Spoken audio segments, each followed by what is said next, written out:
Okay, problem given है हमें string rotation game. इसमें क्या बोलता है वो, define a block. Block in string means contiguous substring of character of the same type that cannot be extended either to the left or to the right.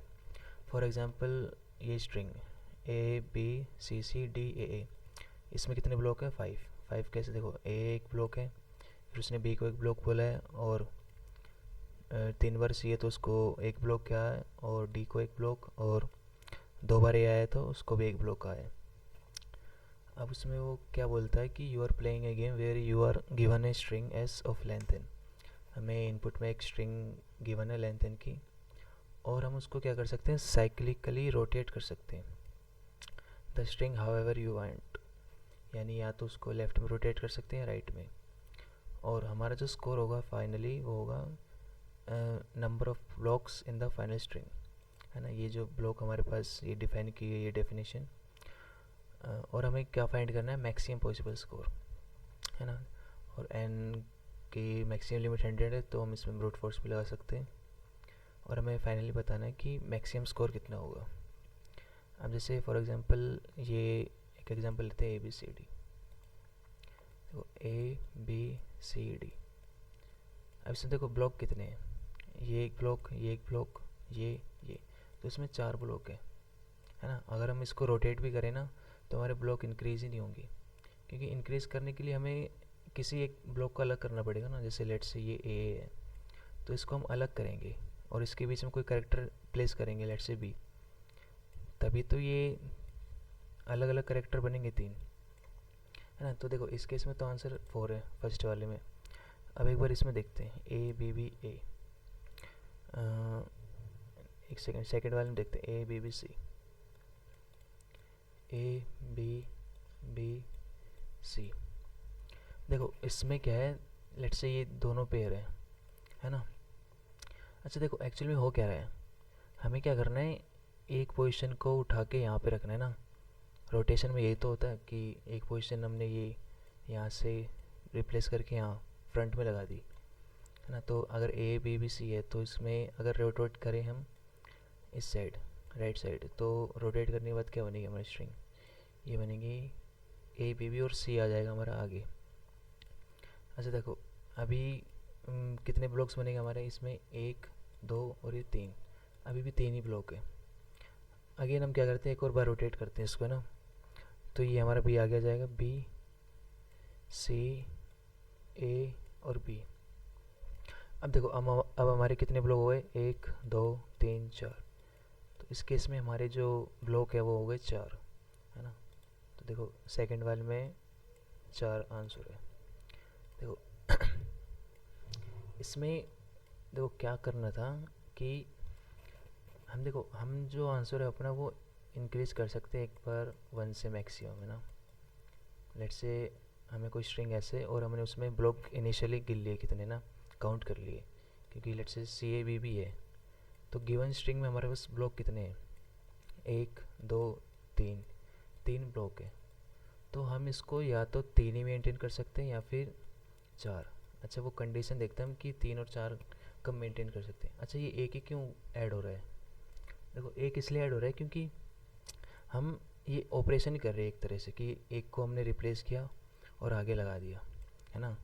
क्योंकि अगर देखो रिप्लेस हम ऐसे कर रहे हैं, साइक्लिकली शिफ्ट कर रहे हैं, है ना। एलिमेंट्स हम शिफ्ट कर रहे हैं बस। तो जब हम शिफ्ट करेंगे ना, तो देखो अगर कोई एक एलिमेंट है A, और अगर यहाँ पे कोई एलिमेंट आया नया, या तो वो इसके इक्वल हो सकता है या वो इसके इक्वल नहीं होगा, है ना। यही हो सकता है, ये BA हो जाएगा। वरना अगर जो एक और अगर नेक्स्ट एलिमेंट आया तो वो तो इसके पीछे पीछे था ना, जैसे B भी था यहाँ। तो अगर हम B को लेके आए दोबारा तो वो तो सेम ही बनेगा, इसके इक्वल ही हो जाएगा, क्योंकि वो जो नया एलिमेंट ऐड किया हमने इधर आगे, उसके पीछे तो वो पहले एलिमेंट रहेगा ही, है ना, साथ में तो आ ही जाएगा। तो इसलिए इसमें एक ही ऐड होगा। अच्छा तो हम देखते हैं कि ऐड कब होगा ये 4। देखो ये हमें पता चल गया होगा कि अगर ऐड करना है तो हमें डिफरेंट एडजेसेंट बनाने पड़ेंगे, है ना। लेट्स से मैं लेता हूँ एग्जांपल ABCDD। अच्छा अभी इसमें ब्लॉक कितने हैं, ब्लॉक इसमें 1 2 3 और ये 4। तो इनिशियली हमारे पास अभी 4 ब्लॉक है। अच्छा, इसको हम मैक्सिमम 5 बना सकते हैं ना। अगर हम इसको मैक्सिमम 5 बनाना चाहते हैं तो हम चाहेंगे कि कोई डिफरेंट एलिमेंट आ जाए, है ना, यहाँ। तो लेट्स से मैंने एक बार इसको रोटेट किया, तो रोटेट करके ये डी मेरा आगे आ जाएगा, डी ए बी सी और डी। अब देखो ये जो 2 डी थे, है ना, कॉन्टीन्यूस डी थे, इनको मैंने अलग कर दिया, है ना। अगर मैंने अलग किया तो ये एक डिफरेंट ब्लॉक बन जाएगा, है ना। तो ये देखो अब इसमें ब्लॉक कितने होंगे, 1 2 3 4 और 5। तो इसमें 5 ब्लॉक हो गए। यानी अगर हमें लगातार 2 पेयर मिल जाए कॉन्टीन्यूस, है ना, 2 कोई भी लेटर्स अल्फ़ाबेट हमें सेम मिल जाए, तो हम उनको अलग कर सकते हैं रोटेट कर करके, है ना। इससे ज़्यादा हम कर ही नहीं पाएंगे, क्योंकि हम एट द टाइम एक ही एलिमेंट ऐड कर रहे हैं। और अगर हमें दोबारा एलिमेंट कोई ऐड किया तो वो तो उसके साथ का ही हो जाएगा, क्योंकि हम साइक्लिकली रोटेट कर रहे हैं, है ना। तो देखो इसका मैं एक बार आपको ब्रूट फोर्स इम्प्लीमेंटेशन बताता हूँ ना। हम क्या कर सकते हैं कि देखो n हमारा 100 तक है, तो हम इसको n टाइम रोटेट कर सकते हैं, और हम हर एक पॉसिबल केस में हम आंसर मैक्सिमाइज़ करेंगे। देखो इसका ब्रूट फोर्स सॉल्यूशन ये है। मैंने क्या किया है, इनपुट लिया है n और s का, लेंथ ऑफ स्ट्रिंग और स्ट्रिंग s। एक आंसर मैंने मेंटेन किया है 0 अभी। अब देखो मैंने क्या किया है, स्ट्रिंग a को लिया है मैंने s। अच्छा, ये जो फंक्शन है रोटेट, ये क्या करता है, ये रोटेट करता है स्ट्रिंग को, है ना, i टाइम्स। अच्छा, अभी i 0 है तो 0 टाइम रोटेट होगी, फिर 1 2 3 अप टू n, तो हर बार रोटेट होगी। और हर एक डिफरेंट स्ट्रिंग के लिए मैंने क्या किया है, आंसर काउंट किया है ना, उस स्ट्रिंग के लिए जो भी आंसर होगा, और फाइनली मैंने आंसर को मैक्सिमाइज़ किया। देखो इसमें क्या किया है, इस लूप में मैंने क्या किया है कि फॉर एग्जांपल ये लेते हम A B C C D. अच्छा, लेट्स से इसको एक बार रोटेट किया तो होगा डी ए बी सी सी। तो मेरा देखो इनिशियली मेरा काउंट है 0, है ना। तो जब भी मेरा अगर ये नेक्स्ट एलिमेंट के इक्वल होगा तो मैं करूँगा इसको इंक्रीज़ करते रहूँगा। तो अभी ये इक्वल नहीं है, तो मेरा काउंट इंक्रीज़ हो जाएगा 1, और ये पॉइंटर मूव हो जाएगा मेरा नेक्स्ट जे वाला। ये देखो यहाँ पे अभी तो है नहीं, तो इस लूप में वो कंडीशन मैटर नहीं होगी, तो जे प्लस प्लस हो जाएगा। उसके बाद ये अभी भी इक्वल नहीं है, तो काउंट हो जाएगा मेरा 2, और ये यहाँ पर चला जाएगा। फिर मेरा काउंट हो जाएगा 3, और जैसे वो सी पे आएगा ना, तो सी पे चेक होगा कि वो अपने एडजेसेंट एलिमेंट के इक्वल है ना, आगे वाले, तो मेरा पॉइंटर यहाँ पे आ जाएगा। तो इस केस में देखो मेरे पास जो ब्लॉक आएगा वो आएगा 4, क्योंकि देखो हमने यहाँ पे भी इंक्रीज़ कर देंगे, तो 1 2 3 और ये 4 ब्लॉक, है ना।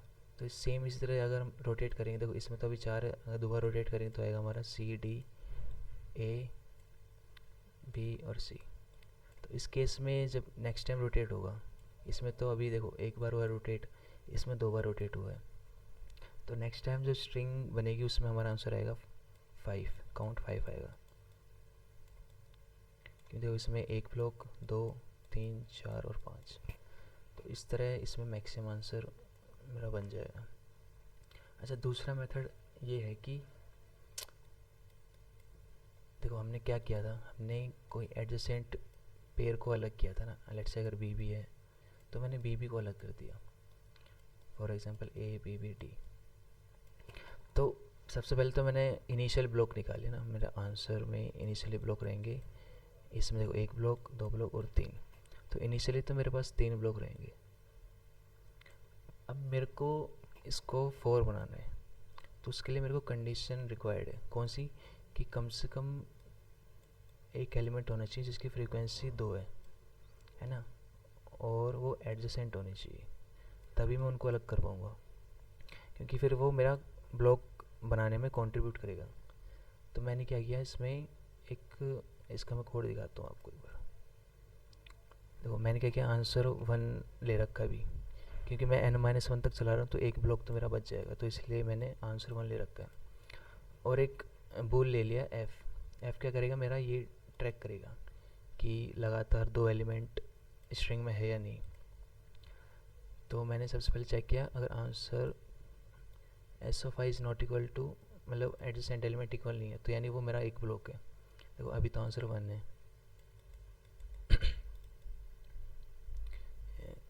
तो जब इस पे आएगा ना वो, तो इस पे चेक करेगा वो क्या आगे इक्वल है वो, तो यहाँ पे इक्वल है तो आंसर इंक्रीमेंट नहीं होगा। अच्छा फिर इस पे आएगा, तो इस पे उसने चेक किया कि वो अनइक्वल है अपने आगे वाले एलिमेंट से, तो यहाँ पे 2 हो जाएगा। और मेरा आंसर इनिशियली 1 था ही, तो ये 3 हो जाएगा, है ना, क्योंकि यहाँ पे 1 था, तो इसको चेक किया तो 2 हो जाएगा। और फिर इसको चेक करेगा तो 3 हो जाएगा। और फिर मैं जो फंक्शन एफ मैंने वो बनाया है, सॉरी डिफाइन किया इंट, वो क्या करेगा, वो चेक करेगा कि कॉन्टिन्यूस हमें 2 एलिमेंट मिल रहे हैं या नहीं, है ना। तो देखो इसमें चेक किया है कि अगर 2 एलिमेंट एडजेसेंट इक्वल हैं तो मेरा एफ इंक्रीमेंट हो जाएगा। और फिर मैंने क्या किया, आंसर में मैंने तभी ऐड करूँ। अच्छा इसमें देखो ये हो सकता है कि मान लो फर्स्ट और लास्ट एलिमेंट इक्वल है। अच्छा ऐसा क्यों, देखो ए बी बी ए, ये दोनों एलिमेंट इक्वल है। एक बार हम इसको रोटेट करके देखते हैं तो क्या बनेगा, ए बी बी। अच्छा इसको दोबारा रोटेट करते हैं एक बार, तो बनेगा बी ए बी। और एक और बार रोटेट करेंगे तो बनेगा बी बी ए, फिर बी ए और ये बी बी ए। तो देखो इस केस में हमने देखा कि इसमें हर एक रोटेशन में हमारी जो ब्लॉक की वैल्यू है वो है, इसमें 2 है, इसमें भी 2 है, इसमें 2, इसमें 2, इसमें 2। अब देखो इसमें जो है हमारा आंसर इंक्रीज नहीं हुआ, क्योंकि इनिशियली अगर आंसर 3 है तो आंसर 4 नहीं बना। क्यों, क्योंकि देखो इनिशियली जो स्ट्रिंग है ना। अच्छा उससे पहले एक और एग्जांपल लेते हैं एक बार,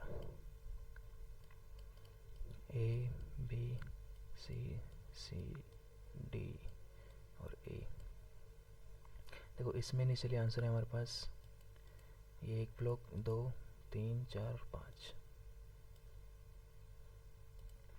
देखो इस केस में आंसर क्यों नहीं इंक्रीज हो रहा, क्योंकि देखो इसमें ना ये पहले से फेवरेबल कंडीशन पे बैठा हुआ है। ये जो स्ट्रिंग है हमारी ये पहले से फेवरेबल है। ऐसा क्यों, क्योंकि देखो अगर हमने इसको रोटेट किया लेट से, तो रोटेट करने पे हम जो ये वैल्यू है ना, ये हम एडजेसेंट से मैच कर देंगे और वो हमारा एक सिंगल ब्लॉक बन जाएगा, है ना। तो यानी अगर हमने इसको रोटेट किया ना तो हमारी वैल्यू डिक्रीज़ होगी। 5 था तो हमारे 4 हो जाएगा। देखो कैसे, हमने लेट से अगर इसको रोटेट किया तो ये हो जाएगा ए बी सी सी डी। देखो इस केस में जो लास्ट में ए था और फर्स्ट पे ए था, हमने क्या किया, इनको मैच कर दिया, और मैच करती वो एक सिंगल ब्लॉक बन गया, है ना। हमें वही तो प्रिवेंट करना था, हमें सिंगल ब्लॉक की तो नहीं बनाना था। इसलिए इस केस में ना हमारा आंसर डिक्रीज़ नहीं होगा। क्योंकि देखो अगर यहाँ पे हमें इनको अलग करना है ना, तो ये ऑलरेडी अलग है ही, है ना। हमें स्ट्रिंग में गिवन ही पहले से अलग अलग करके दिए हैं, और अगर हमने इनको रोटेट किया तो ये एक साथ आ जाएंगे, तो उससे हमारा आंसर डिक्रीज़ और हो जाएगा इंक्रीज़ होने की जगह। और अगर हमने इसको इंक्रीज़ किया तो वो ओरिजिनली जो गिवन स्ट्रिंग का जो ब्लॉक नंबर था उसके बराबर हो जाएगा। क्योंकि अब हमने देखो इसको क्या कर दिया है, एक ब्लॉक बना दिया, तो हमें इसको अलग करना पड़ेगा। तो हम क्या करेंगे, इसको दोबारा से रोटेट करते रहेंगे, और जब ये ओरिजिनल स्ट्रिंग बनेगी तो उस कंडीशन पे हमारा जो ब्लॉक नंबर आएगा वो इनिशियल स्ट्रिंग के बराबर हो जाएगा। क्या है, 1 2 3 4 5। इसलिए इस केस में मैंने चेक किया, अगर वो फर्स्ट और लास्ट एलिमेंट इक्वल नहीं है ना, तो इस कंडीशन में जाएगा। तो देखो अगर इक्वल नहीं है तो हम यानी उसको इंक्रीज़ कर सकते हैं, पर इंक्रीज़ भी कब करेंगे, जब हमें 2 एडजेसेंट इक्वल एलिमेंट्स मिलेंगे, है ना। तब हम चेक करेंगे अगर एफ यानी अगर एफ ज़ीरो नहीं है तो उसमें ऐड हो जाएगा वन, वरना ज़ीरो ऐड होगा। और अगर ये कंडीशन मेट नहीं होगी तो ऑब्वियसली उसमें कुछ इंक्रीमेंट नहीं होगा और लास्ट में मेरा आंसर प्रिंट हो जाएगा। तो बस यही था इस क्वेश्चन में। और अगर आपको कोई डाउट हो आपको तो कमेंट सेक्शन में आप पूछ सकते हैं। थैंक्स।